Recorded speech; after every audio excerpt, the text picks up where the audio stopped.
Hello everyone, you are watching Hindi medium YouTube channel. आज के इस वीडियो में हम डिस्कस करेंगे प्लेटो के आदर्श राज्य के बारे में। जैसे कि प्लेटो पर हमने पहले ही 4-5 वीडियोस बना चुके हैं, तो आज उसी सीरीज़ में पीएसआई और ऑप्शनल की सीरीज़ में प्लेटो का नेक्स्ट लेक्चर आ रहा है, जो कि प्लेटो के आदर्श राज्य के ऊपर है। अगर आपको इस वीडियो का पीडीएफ चाहिए तो आप इस टेलीग्राम लिंक से जाकर उसको डाउनलोड कर सकते हैं। तो आज का वीडियो जो कि होगा प्लेटो का आदर्श राज्य यानी कि आइडियल स्टेट ऑफ प्लेटो, तो उसको शुरू करते हैं। प्लेटो के आदर्श राज्य का परिचय। ठीक है, तो पहले प्लेटो के आदर्श राज्य के परिचय के बारे में देखते हैं, यानी कि कुछ बेसिक चीज़ें जो कि प्लेटो के आदर्श राज्य यानी कि आइडियल स्टेट से रिलेटेड थी, उन चीज़ों को पहले समझ लेते हैं। तो प्लेटो के समय जो यूनान था, वहाँ पर क्या थी कि राजनीतिक अराजकता व्याप्त थी, यानी कि जो राजनीति वहाँ पर बहुत ज़्यादा इस तरह की थी कि वहाँ पर भ्रष्टाचार बहुत ज़्यादा अधिक हो गया था राजनीति में, यूनान में, जिस समय की बात प्लेटो कर रहे हैं। ठीक है, तो जिसके प्रतिक्रिया स्वरूप क्या हुआ, प्लेटो ने एक आदर्श राज्य की कल्पना की और उसका विवरण रिपब्लिक यानी कि उनकी बुक, प्लेटो की सबसे फेमस बुक रिपब्लिक, उसमें प्लेटो ने क्या किया, एक आदर्श राज्य की स्थापना की है। उसके पीछे रीज़न क्या था कि जिस समय की बात प्लेटो कर रहे हैं उस समय यूनान में जो राजनीतिक अराजकता थी वो बहुत ज़्यादा फैल चुकी थी, यानी कि राजनीति अच्छे लोगों के हाथ में नहीं थी, जिसकी वजह से क्या हो रहा था, समाज में बहुत ज़्यादा भ्रष्टाचार आ गया था। तो इन सभी चीज़ों से परेशान होकर प्लेटो ने क्या किया, एक आदर्श राज्य की स्थापना के कुछ प्रावधान दिए, किसमें, अपनी बुक रिपब्लिक में। ठीक है, तो उन सभी को देखेंगे हम इस वीडियो में कि क्या क्या उन्होंने प्रावधान किए अपने आदर्श राज्य में। तो प्लेटो ने अपने आदर्श राज्य की कल्पना करते हुए व्यवहारिकता की उपेक्षा की है। इसका मतलब क्या है कि जो प्लेटो ने अपना आदर्श राज्य का जो प्रावधान दिया है रिपब्लिक में, उसमें प्लेटो ने प्रैक्टिकलिटी पर बहुत ज़्यादा जोर नहीं दिया, यानी कि बहुत ज़्यादा यूटोपियन यानी कि कल्पनावादी ज़्यादा रहे हैं प्लेटो अपनी बुक रिपब्लिक में। जब वो आदर्श राज्य की स्थापना करते हैं, उससे संबंधित प्रावधान देते हैं, तो प्लेटो ने क्या किया है, व्यवहारिकता को उसकी अनदेखी की है, उपेक्षा की है व्यवहारिकता की, चाहे वो प्रैक्टिकली उसको अप्लाई किया जा सकता हो या ना किया जा सकता हो, लेकिन प्लेटो ने उसे अपनी बुक में लिख दिया है, यानी कि उसकी प्रैक्टिकलिटी बहुत ही कम है। हालांकि हमें तत्कालीन यूनानी राज्य व्यवस्था को नहीं भूलना चाहिए, ये बात भी सही है। एक्चुअली जिस तरह की सिचुएशन उस समय यूनान में थी, तो उससे बहुत ज़्यादा परेशान हो चुके थे प्लेटो, इसलिए उन्होंने एक इस तरह के आदर्श राज्य की कल्पना कर डाली जिसमें सब कुछ बहुत ही स्मूथ वे में चलेगा और सब कुछ बहुत आदर्श होगा, आइडियल होगा। इसीलिए वो क्या था, काफ़ी ज़्यादा व्यवहारिकता की उपेक्षा की है प्लेटो ने, क्योंकि बहुत ज़्यादा आदर्श यानी कि आइडियल स्टेट की व्यवस्था कर दी प्लेटो ने, जबकि उसको रियलिटी में अप्लाई करना काफ़ी ज़्यादा मुश्किल था। इसीलिए यहाँ पर क्या कहा जा रहा है कि तत्कालीन यूनानी राज्य व्यवस्था को नहीं भूलना चाहिए। सही बात है, जिसमें अत्यधिक अराजकता व्याप्त थी, उसी के परिणाम स्वरूप प्लेटो ने इस प्रकार के आदर्श राज्य की कल्पना की थी। यानी कि जो सिचुएशन थी उस समय यूनान में वो बहुत ज़्यादा ख़राब थी, बहुत ज़्यादा भ्रष्टाचार था, अराजकता थी, एनार्किज्म फैला हुआ था, जिसकी वजह से प्लेटो ने क्या किया है कि एक बहुत ही आइडियल स्टेट की अपनी बुक रिपब्लिक में रचना की है, उससे संबंधित प्रावधान दिए हैं। तो देखते हैं प्लेटो का जो आदर्श राज्य था, आइडियल स्टेट था, उसका स्वरूप क्या था। ठीक है, स्ट्रक्चर किस तरह का था, बेसिक स्ट्रक्चर प्लेटो के आदर्श राज्य का, तो उसका स्वरूप की चर्चा करते हैं। तो प्लेटो के अनुसार जो गुण और विशेषताएं मनुष्यों में पाई जाती है, वही गुण व विशेषताएं अल्प मात्रा में राज्य में भी मिलती हैं। यानी कि प्लेटो ने क्या कहा, जो जो विशेषताएं मनुष्यों के अंदर पाई जाती हैं, उसी प्रकार की विशेषताएं किस में होती हैं, राज्य में मिलती हैं। राज्य यानी कि स्टेट। ठीक है, तो प्लेटो ने क्या कह दिया कि जिस प्रकार की विशेषताएं मनुष्यों के अंदर पाई जाती हैं, मिलती हैं, ठीक उसी प्रकार की विशेषताएं हमें राज्य में भी देखने को मिल जाती हैं। ठीक है, तो राज्य मूलतः मनुष्य की आत्मा का बाह्य स्वरूप है, यानी कि प्लेटो ने क्या कहा है कि जो राज्य है वो क्या है, मनुष्य की आत्मा का बाह्य स्वरूप है। यानी कि बेसिकली जो गुण मनुष्यों में पाए जाते हैं उसका एक बृहत्तम रूप है, एक ह्यूज रोल, या एक जिसको कहते हैं कि मनुष्य में वो जो कैपेबिलिटीज़ हैं, जो गुण हैं, वो छोटी मात्रा में मिलते हैं, जबकि वही गुण राज्य में कैसे मिलते हैं, एक बड़ी मात्रा में, बड़े अमाउंट में देखने को मिलते हैं। यानी कि जो व्यक्ति की आत्मा है, आत्मा का जो स्वरूप है वही राज्य का भी स्वरूप है। इसीलिए प्लेटो ने क्या कहा कि मनुष्य की आत्मा का बाह्य स्वरूप है क्या, राज्य। ठीक है, यानी कि अर्थात आत्मा अपने पूर्ण रूप से जब बाहर प्रकट होती है तो वह राज्य का स्वरूप धारण कर लेती है। यानी कि जो मनुष्य की आत्मा है, जो उसमें गुण पाए जाते हैं, वो जब बाहर प्रकट होती है, मनुष्य के अंदर से बाहर निकलती है, तो वह राज्य का स्वरूप धारण कर लेती है। यानी कि वही आत्मा जो कि मनुष्यों के अंदर पाई जाती है, वो जब मनुष्य से बाहर निकलती है तो क्या बन जाती है, एक राज्य का रूप धारण कर लेती है। कहने का मतलब यही है कि जो आत्मा है उसमें जो गुण पाए जाते हैं वो जब बृहत्तम स्तर पर, बड़े स्तर पर देखने को मिलते हैं तो वो किसका रूप ले लेते हैं, राज्य का रूप ले लेते हैं। तो राज्य शक्तियों की विशेषताओं का विराट रूप है। ठीक है, तो जो विशेषताएं हैं व्यक्तियों की, उसका ही क्या है, राज्य एक विराट रूप है। जो मैंने अभी बताया कि जो व्यक्ति की विशेषताएं होती हैं उसका ही बड़ा रूप क्या है, राज्य है। ये कौन कहते हैं, प्लेटो। और शक्तियों की चेतना तथा गुण ने ही राज्य की चेतना का निर्माण किया है। यानी कि उन्हीं व्यक्तियों की जो चेतना तथा गुण है उसी ने क्या किया है, राज्य की भी चेतना का निर्माण किया है। अर्थात प्लेटो ने व्यक्ति के गुणों को ही आधार बनाकर राज्य के गुणों का निर्माण किया है। ठीक है, तो ये कह सकते हैं हम क्यों, क्योंकि प्लेटो ने जो राज्य है उसका जो आधार है उसको क्या लिया है, जो व्यक्ति के गुण और विशेषताएं हैं उनको आधार बनाया है अपने आदर्श राज्य के लिए। यानी कि जो विशेषताएं व्यक्ति में पाई जाती हैं वही विशेषताएं बड़े स्तर पर राज्य में भी मिलती हैं। तो अब देखते हैं कि निर्माण कैसे करते हैं प्लेटो अपने आदर्श राज्य का। ठीक है, अभी तक हमने स्वरूप देखा किस तरह का होता है, क्या क्या विशेषताएं होती हैं। अब उसके आदर्श राज्य का निर्माण किस तरह से किया जाएगा, तो उसको बताते हैं प्लेटो की जिस प्रकार मन अथवा मानवीय आत्मा का निर्माण इच्छा, साहस और विवेक तत्वों से होता है, उसी प्रकार राज्य के निर्माण में भी कुछ तत्वों की आवश्यकता होती है। तो अगर आपने मेरी पिछली वीडियोस देखे होंगे तो इसमें मैंने डिस्कस किया था, जब न्याय का सिद्धांत पढ़ाया था प्लेटो का, तो उसमें प्लेटो क्या मानते हैं कि जो मनुष्य है उसके अंदर 3 तत्व पाए जाते हैं। पहला इच्छा, दूसरा साहस, तीसरा विवेक। यानी कि मुख्यतः जो व्यक्तियों के अंदर गुण पाए जाते हैं या उनकी जो मन या मानवीय आत्मा का जो निर्माण होता है वो 3 तत्वों से मिलकर बना होता है, इच्छा, साहस और विवेक। तो किसी व्यक्ति में इच्छा डोमिनेंट करता है, किसी में साहस, तो किसी में विवेक। ठीक है, ये तीनों एक समान मात्रा में नहीं होते, किसी में कोई सा गुण ज़्यादा पाया जाता है, किसी में कोई सा गुण पाया जाता है। तो उसी आधार पर प्लेटो ने क्या किया था, उनको अलग अलग रोल दिए थे। जब हमने न्याय का सिद्धांत पढ़ा था तो जो ये विशेषताएं और ये गुण पाए जाते हैं व्यक्ति में, इच्छा, साहस और विवेक के ये जो तत्व हैं, उसी प्रकार राज्य के निर्माण में भी कुछ तत्वों का आवश्यकता होती है। यानी कि जिन तत्वों से मिलकर राज्य का व्यक्ति का निर्माण होता है, उसी प्रकार राज्य के निर्माण में भी कुछ तत्वों की आवश्यकता होती है। तो उन तत्वों को देख लेते हैं। पहला है आर्थिक तत्व। ठीक है, यानी कि इकोनॉमिक फैक्टर हो गया। दूसरा सैनिक तत्व, तीसरा दार्शनिक तत्व। तो किसी भी राज्य में ये 3 तत्व पाए जाते हैं, पहला आर्थिक तत्व, दूसरा सैनिक तत्व, तीसरा दार्शनिक तत्व। जिस प्रकार से मनुष्यों में इच्छा, साहस और विवेक तत्व पाए जाते हैं, उसी प्रकार से राज्य में भी ये 3 तत्व मिलते हैं। ठीक है, तो आर्थिक तत्व की बात कर लेते हैं। पहला आर्थिक तत्व का निर्माण वो सभी व्यक्ति करते हैं जिनमें इच्छा का तत्व अधिक पाया जाता है। यानी कि जब ऐसे व्यक्ति मिलकर आर्थिक तत्व का निर्माण करते हैं जिनमें कौन सा गुण ज़्यादा पाया जाता है, इच्छा का गुण। ठीक है, तो जिन लोगों में इच्छा अधिक पाई जाती है, इच्छा का गुण अधिक पाया जाता है, वो सभी व्यक्ति मिलकर क्या करते हैं, राज्य में आर्थिक तत्व का निर्माण करते हैं। यानी कि जब कुछ लोग जिनके अंदर आर्थिक तत्व अधिक मात्रा में पाया जाता है, वो सभी जब एक साथ मिल जाते हैं तो वो मिलकर राज्य के एक तत्व का निर्माण करते हैं, और वो कौन सा तत्व है, आर्थिक तत्व।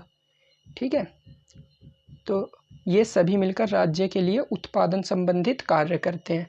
यानी कि जिन लोगों में इच्छा का तत्व अधिक होता है वे राज्य के लिए क्या करते हैं, उत्पादन कार्य करते हैं। यानी कि कृषि संबंधी हो गया या कोई भी उत्पादन करना है किसी भी चीज़ का, ज़रूरती सामानों का, तो वो कौन करते हैं, ये आर्थिक तत्व वाले लोग। इसमें कौन होते हैं, जिनमें इच्छा की प्रधानता अधिक पाई जाती है। ठीक है, इच्छा का गुण जो होता है वो प्रधान मात्रा में मिलता है।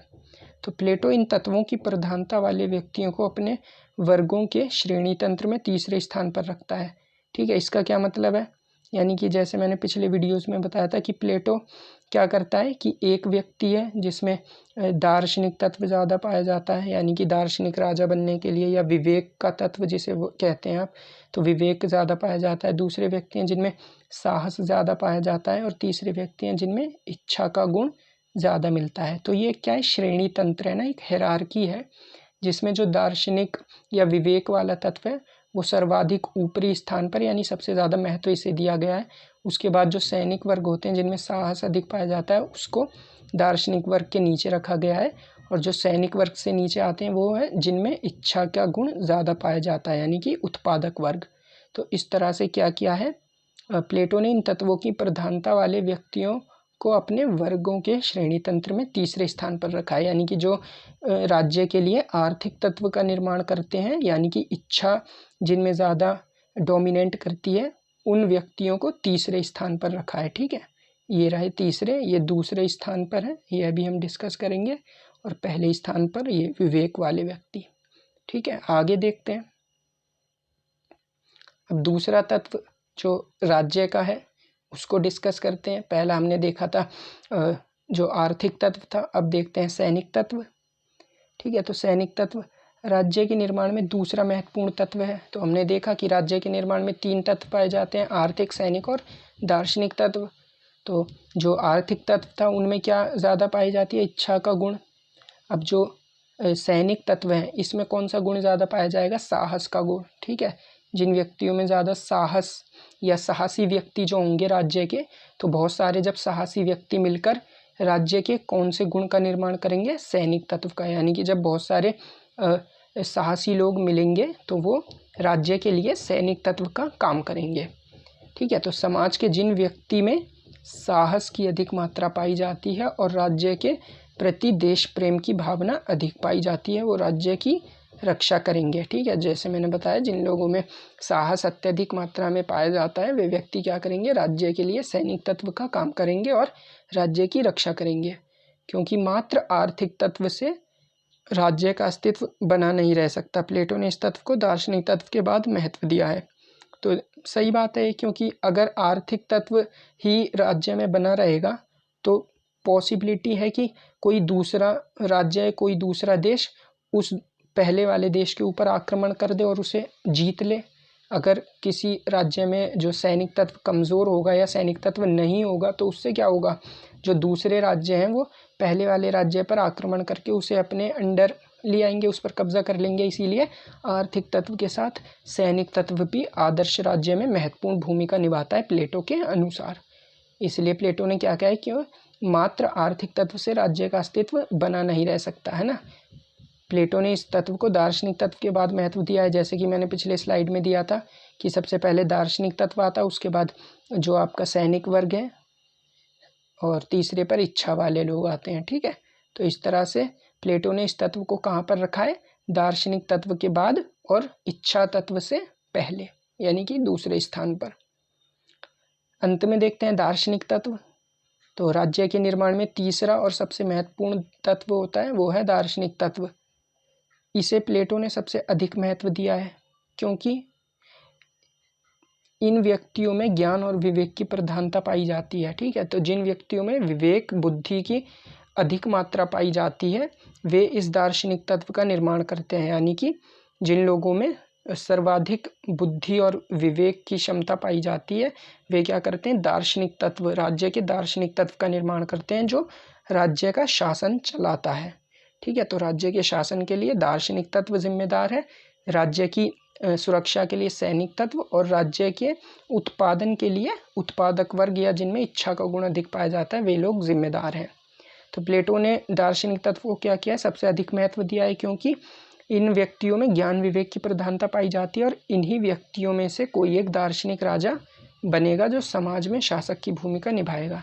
ठीक है, तो बहुत सारे दार्शनिक लोग मिल सकते हैं जिनमें विवेक की प्रधानता पाई जाती है, लेकिन उनमें से कोई एक व्यक्ति जिसमें सर्वाधिक विवेक की क्षमता होगी वो कौन बनेगा, वो बनेगा उस राज्य का जो शासन या शासक बनेगा, जो कि उस राज्य का शासन चलाएगा। तो प्लेटो के आदर्श राज्य में इस प्रकार से ये 3 तत्व महत्वपूर्ण है। पहला हमने देखा था आर्थिक तत्व, दूसरा सैनिक तत्व, तीसरा दार्शनिक तत्व। ठीक है, तो अब आगे चलते हैं। अब प्लेटो ने क्या किया है कि आदर्श राज्य का विभाजन किया है ना। आदर्श राज्य का ये भी बेसिकली वही चीज़ है जो अभी हम पढ़कर आए हैं। तो प्लेटो ने आदर्श राज्य का विभाजन 3 वर्गों में किया है। पहला संरक्षक वर्ग, यानी कि जो वर्ग राज्य को सुरक्षा देगा बाहरी आक्रमण से, ताकि कोई भी बाहर से आक्रमण ना कर पाए उस राज्य के ऊपर। दूसरा वर्ग है सहायक संरक्षक वर्ग और तीसरा वर्ग है उत्पादक वर्ग। ठीक है, तो संरक्षक वर्ग में कौन प्लेटो ने किन को रखा है राज्य का विभाजन करने के दौरान? विवेक की प्रधानता, सहायक संरक्षक और उत्पादक वर्ग के मध्य संतुलन। यानी कि ये जो संरक्षक वर्ग है इनमें क्या है, विवेक की तो प्रधानता है ही, और उसके साथ ही क्या करते हैं, सहायक संरक्षक और उत्पादक वर्ग के मध्य संतुलन बनाते हैं। यानी कि बेसिकली ये कौन है, दार्शनिक लोग हैं जो कि राज्य पर शासन करते हैं, और ये सहायक संरक्षक वर्ग इसके और उत्पादक वर्ग इसके, इन दोनों के मध्य क्या करते हैं, संतुलन बिठाते हैं, कहीं ये आपस में ही लड़ने झगड़ने न लगे। तो इसका काम कौन देखते हैं, संरक्षक वर्ग, यानी कि जो शासन करते हैं, दार्शनिक वर्ग हैं। ठीक है, तो वो इन दोनों के मध्य क्या करते हैं, संतुलन बिठाते हैं। फिर आते हैं सहायक संरक्षक वर्ग, यानी कि जो संरक्षक वर्ग की क्या करते हैं, सहायता करते हैं। इनका मुख्य काम क्या होता है, राज्य की सुरक्षा व उत्पादक वर्ग के लिए अधिक भूमि ग्रहण करना। यानी कि राज्य की सुरक्षा तो करना ही करना, और उसके साथ साथ जो अपना राज्य है उसकी सीमाओं का विस्तार करना। ये किसका काम है, सहायक संरक्षक वर्ग का। और उत्पादक वर्ग ये क्या करते हैं, राज्य की भौतिक आवश्यकताओं की पूर्ति करना इनका मुख्य काम है, जिसमें कौन कौन आते हैं, कृषक वर्ग हो गए, शिल्पकार हो गए, इस तरह के लोग किस में आते हैं, उत्पादक वर्ग में।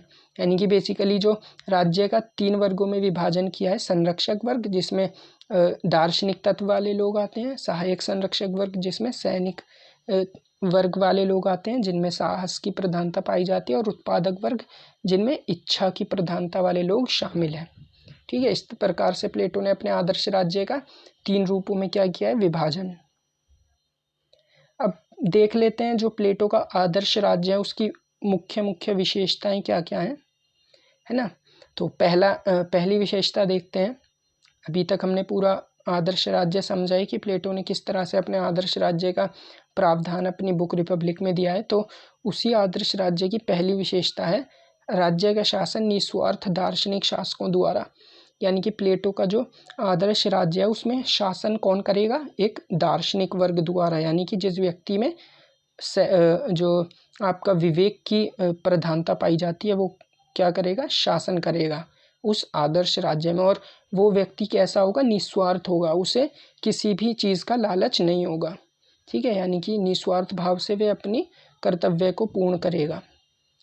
दूसरी विशेषता, आदर्श राज्य में सभी व्यक्तियों को उनकी योग्यता के अनुसार कार्य। तो ये तो हमने पहले भी देखा था कि प्लेटो ने अपने न्याय के सिद्धांत में क्या बताया था कि जो व्यक्ति जो काम के लिए बना है या जिस व्यक्ति में जो योग्यता पाई जाती है उसी योग्यता के अनुसार उसको कार्य दिया जाना चाहिए। तो ये भी क्या है, आदर्श राज्य की विशेषता है, क्योंकि जो उत्पादक वर्ग है वे सिर्फ उत्पादन ही करेगा, जो दार्शनिक वर्ग है वो सिर्फ शासन करेगा, और जो सैनिक वर्ग है वो राज्य की सुरक्षा करेगा। तीसरा विशेषता देख लेते हैं, जो न्याय है वो आदर्श राज्य का प्राण तत्व है। सही बात है, क्यों, क्योंकि आदर्श राज्य में जो सबसे महत्वपूर्ण विशेषता है आदर्श राज्य की वो क्या है, न्याय। क्योंकि आपने देखा होगा जो आदर्श राज्य है वो कहीं ना कहीं प्लेटो के न्याय से बहुत ज़्यादा कोरिलेट करता है, उससे बहुत ज़्यादा संबंधित है। न्याय में क्या था कि जब सभी व्यक्ति अपने अपने कार्यों को कर्तव्यपूर्ण और अपने ठीक प्रकार से निभाएंगे तो उस राज्य को क्या कहेंगे कि उस राज्य में न्याय स्थापित हो चुका है। और उसी से रिलेटेड करता हुआ ये आदर्श राज्य का कॉन्सेप्ट भी प्लेटो ने दिया है। यानी कि जो न्याय है वो बेसिकली बेस है आदर्श राज्य का, यानी कि न्याय आदर्श राज्य का क्या एक प्राण तत्व है। चौथी विशेषता देखते हैं, आदर्श राज्य का आधार बहुत मजबूत है। क्यों? क्योंकि प्लेटो ने सभी व्यक्तियों के लिए उनकी योग्यता के अनुसार उनको कार्य दे दिया है। यानी कि प्लेटो ने आदर्श राज्य के निर्माण में बेस को बहुत मजबूत किया है, आधार को बहुत मजबूत किया है, जिससे उस आदर्श राज्य का पतन ना हो सके। यानी कि व्यक्तियों को तैयार किया है शिक्षा के माध्यम से कि कौन व्यक्ति किस कार्य में संलग्न होना चाहिए, जिससे कि उस आदर्श राज्य का पतन ना हो सके और वो लंबे समय तक बना रह सके। ठीक है, तो इसीलिए इसका जो आधार है वो बहुत मजबूत बताया गया है आदर्श राज्य की विशेषता में। पांचवी विशेषता, आदर्श राज्य में भविष्य की संभावित समस्याओं का भी समाधान है। यानी कि जो प्लेटो ने जो साम्यवाद की व्यवस्था की है अपने, जो मैंने पिछले लेक्चर में आपको बताया था कि प्लेटो का साम्यवाद, तो उस साम्यवाद के जरिए प्लेटो ने क्या किया है, भविष्य में जो संभावित प्रॉब्लम्स हो सकती हैं आदर्श राज्य में, यानी कि भाई कोई भी जो स्टेट है, राज्य है, वो हमेशा तो बना नहीं रह सकता, कोई ना कोई उसमें आगे चल कर प्रॉब्लम्स आती हैं, समस्याएं आती हैं। तो उन समस्याओं से निपटारे के लिए प्लेटो ने क्या किया था, साम्यवाद की व्यवस्था की थी कि जो दार्शनिक वर्ग है उनके लिए स्त्री और संपत्ति का साम्यवाद की व्यवस्था की थी, जिससे कि वो भ्रष्ट ना हो सके और राज्य बना रह सके। तो आदर्श राज्य की ये एक बहुत बड़ी विशेषता है कि प्लेटो ने उस आदर्श राज्य को बनाए रखने के लिए, मजबूती देने के लिए क्या किया है, जो भविष्य की संभावित समस्याएं, यानी कि भविष्य में कोई शासक यदि भ्रष्टाचार होने की सोचे भी तो वो हो ना पाए, इसके लिए प्लेटो ने क्या किया है, साम्यवाद की व्यवस्था की है। ठीक है, यानी कि भविष्य की संभावित समस्याओं का समाधान भी प्लेटो ने अपने आदर्श राज्य में किया है। अब सिक्स्थ यानी कि छठी विशेषता देखते हैं आदर्श राज्य की, संपत्ति और स्त्री के साम्यवाद की व्यवस्था। तो जो मैंने अभी ये बताया पांचवें पॉइंट में वही है कि साम्यवाद की व्यवस्था की है संपत्ति और स्त्री के लिए, ये जो आपका दार्शनिक वर्ग था और जो सैनिक वर्ग था दोनों के लिए, ताकि जो आदर्श राज्य है वो भविष्य में भी एज इट इज़ बना रह सके। सातवीं विशेषता देख लेते हैं, आदर्श राज्य में उत्पादक वर्ग ही संपत्ति और स्त्री रख सकते हैं। जैसे कि पिछले वीडियो में हमने डिस्कस ही किया था, जो उत्पादक वर्ग है केवल वही संपत्ति और स्त्री रख सकते हैं।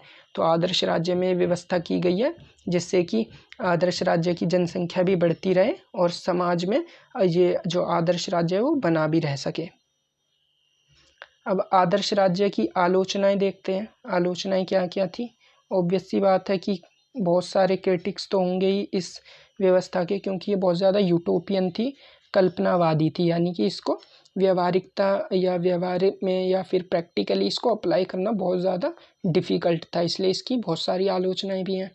जिसमें पहली ही आलोचना है कि ये कल्पना प्रधान है और अव्यावहारिक है, यानी कि अनप्रैक्टिकल है, इसको वास्तव में प्रयोग नहीं किया जा सकता है। तो ये पहली आलोचना है इसकी। दूसरी आलोचना देखते हैं कि नागरिकों का वर्ग विभाजन वास्तविकता की अवहेलना। ये बात भी सही है, क्यों? क्योंकि जो नागरिक हैं वो वास्तव में उनको क्या किया है, वर्ग बनाकर उनको विभाजित कर दिया है। अब जो व्यक्ति में, जिस व्यक्ति में सपोज ना जो आपकी विवेक की क्षमता कम है, यानी कि विवेक की प्रधानता नहीं है किसी व्यक्ति में, तो वो तो कभी भी शासक बन ही नहीं सकता। तो इस प्रकार से तो ये भेदभाव हुआ। वहीं जो सैनिक वर्ग है वो भी कभी शासक नहीं बन सकता, और जो उत्पादक वर्ग है वो कभी सैनिक वर्ग भी नहीं बन सकता। तो इस तरह से क्या किया है, प्लेटो ने वास्तविकता की अवहेलना की है। वास्तव में ऐसा नहीं होता है, ये सिर्फ प्लेटो के जो कल्पनावादी विचार हैं उसमें ये पॉसिबल है। तीसरी आलोचना देखते हैं, व्यक्ति का एकमात्र गुण सीमित कर दिया है। यानी कि व्यक्ति को क्या कर दिया है, व्यक्ति के अंदर सिर्फ एक ही गुण पाया जाता है। प्लेटो ने क्या किया है कि जिस व्यक्ति में विवेक अधिक है वो दार्शनिक वर्ग यानी कि शासन करेगा, जिसमें साहस ज़्यादा है वो सैनिक वर्ग बनेगा, और जिसमें इच्छा का गुण ज़्यादा है वो क्या बनेगा, उत्पादक वर्ग। तो व्यक्तियों को गुण के आधार पर बांट दिया और उसके साथ साथ एक व्यक्ति में एक ही प्रकार के गुण की व्यवस्था की है। जबकि किसी व्यक्ति में मल्टी टैलेंटेड भी व्यक्ति हो सकता है जिसमें कई सारे गुण एक साथ विद्यमान हो। तो ये भी प्लेटो की क्या है, आदर्श राज्य की एक बहुत बड़ी आलोचना है। चौथी आलोचना, व्यक्ति की स्वतंत्रता का हनन। क्यों? क्योंकि व्यक्ति को अपने कर्तव्य से बांध दिया है प्लेटो ने। जो व्यक्ति सैनिक वर्ग में है वो सैनिक वर्ग में ही रह सकता है, जो दार्शनिक वर्ग में है वो दार्शनिक वर्ग में, और जो उत्पादक वर्ग है वो उत्पादक वर्ग में ही रह सकता है। यानी कि कहीं ना कहीं स्वतंत्रता का हनन किया है प्लेटो ने अपने आदर्श राज्य में। 5वीं आलोचना, दार्शनिक शासक की निरंकुश सत्ता। यदि कोई अन्य व्यक्ति, दार्शनिक व्यक्ति के अलावा कोई अन्य व्यक्ति शासन कर ही नहीं सकता, तो इसका मतलब क्या होगा? कभी ना कभी चलकर जो दार्शनिक शासक होगा वो निरंकुश हो जाएगा, और उसको अपनी सत्ता पर क्या होगा? एक अभिमान हो जाएगा, जिससे क्या होगा कि उसकी निरंकुश सत्ता भी स्थापित हो सकती है प्लेटो के आदर्श राज्य में, क्योंकि उसको ये मालूम है कि उसके सिवाय कोई भी व्यक्ति इस पद पर नहीं आ सकता या शासन नहीं कर सकता। जो व्यक्ति में विवेक की प्रधानता है, सिर्फ वही आदर्श राज्य में शासन कर सकते हैं, तो उसका निरंकुश सत्ता स्थापित होने का भी डर है। 6ठी विशेष आलोचना देखते हैं। तो 6ठी आलोचना में साम्यवाद की व्यवस्था व्यक्ति की मौलिक आवश्यकताओं के विपरीत है। जो प्लेटो ने साम्यवाद की व्यवस्था की है आदर्श राज्य में, वो कहीं ना कहीं व्यक्ति की मूलभूत आवश्यकताओं की अवहेलना करता है। क्यों? क्योंकि हर एक व्यक्ति चाहता है कि उसके पास अपनी खुद की संपत्ति हो, है ना। ये क्या है? बेसिक नीड है किसी भी ह्यूमन बीइंग की। उसके साथ साथ हर एक व्यक्ति क्या चाहता है कि उसका विवाह हो, तो ये भी क्या है? एक तरह से बेसिक नीड है किसी भी ह्यूमन बीइंग की। तो प्लेटो ने क्या किया है? जो व्यक्ति की बेसिक नेसेसिटीज़ हैं, मौलिक आवश्यकताएं हैं, उनको क्या किया है? नज़रअंदाज कर दिया है। तो इसलिए भी इसकी आलोचना की गई है। 7वां पॉइंट देखते हैं, उत्पादक वर्ग की उपेक्षा की गई है। उत्पादक वर्ग को श्रेणी तंत्र में सबसे निचले स्थान पर रखा गया है, और उसको एक नीच भावना से देखा गया है कि उत्पादक वर्ग सबसे जो कमतर लोग होते हैं, यानी कि जिनमें विवेक की प्रधानता नहीं पाई जाती, उन लोगों को उत्पादक वर्ग बनाया गया है। तो कहीं ना कहीं उत्पादक वर्ग की उपेक्षा की गई है प्लेटो के आदर्श राज्य में। 8वां पॉइंट, आदर्श राज्य में कानूनों का भी अभाव दिखाई देता है। जो प्लेटो ने आदर्श राज्य में क्या किया है? सिर्फ एक कल्पनावादी विचार प्रस्तुत किए हैं, लेकिन कोई ऐसा कानून नहीं बनाया है जिसके तहत शासन किया जाएगा। यानी कि शासन करने के लिए जो आपका दार्शनिक वर्ग है, उसके अनुसार ही शासन किया जाएगा। उनके लिए कोई किसी भी तरह के नियम कानून की व्यवस्था नहीं की गई है इस आदर्श राज्य में। यहाँ पर एक नोट करने की बात है जो कि आप देख सकते हैं, वो क्या है कि प्लेटो द्वारा स्वयं अपने आदर्श राज्य की आलोचना की गई है और अव्यावहारिक बताया गया है। तो दूसरे लोग तो ऑब्वियस सी बात है कि आलोचना करते ही प्लेटो के आदर्श राज्य की, है ना, क्योंकि दूसरे लोग तो ज़्यादातर ऐसे ही होते हैं जो कि आपको क्रिटिसाइज करने के लिए तैयार रहते हैं। लेकिन यहाँ पर क्या कहा जा रहा है कि प्लेटो ने स्वयं भी अपने आदर्श राज्य की आलोचना की गई है। यानी कि प्लेटो ने स्वयं अपने आदर्श राज्य को क्या बताया? अव्यावहारिक बता दिया है। प्लेटो ने खुद कहा है कि ये जो मैं आदर्श राज्य की व्यवस्था दी है, वो कहीं ना कहीं वास्तव में एक अव्यावहारिक है, वो आइडियल है। आइडियल सिचुएशन में ही ऐसा पॉसिबल हो सकता है। तो प्लेटो ने खुद अपने आदर्श राज्य की आलोचना की है, उसे अनप्रैक्टिकल बताते हुए। प्लेटो के अनुसार यदि आदर्श राज्य स्थापित हो भी जाए तो वह स्थायी नहीं रहेगा। प्लेटो ये खुद कहते हैं कि यदि आदर्श राज्य की स्थापना कर भी दी जाए तो उससे क्या होगा? वह कभी स्थायी नहीं रहेगा, क्योंकि यह सभी कुछ परिवर्तनशील है। अपनी रिपब्लिक की 8वीं 9वीं पुस्तक में आदर्श राज्य के पतन और अन्य शासन प्रणालियों के बारे में विचार करते हैं।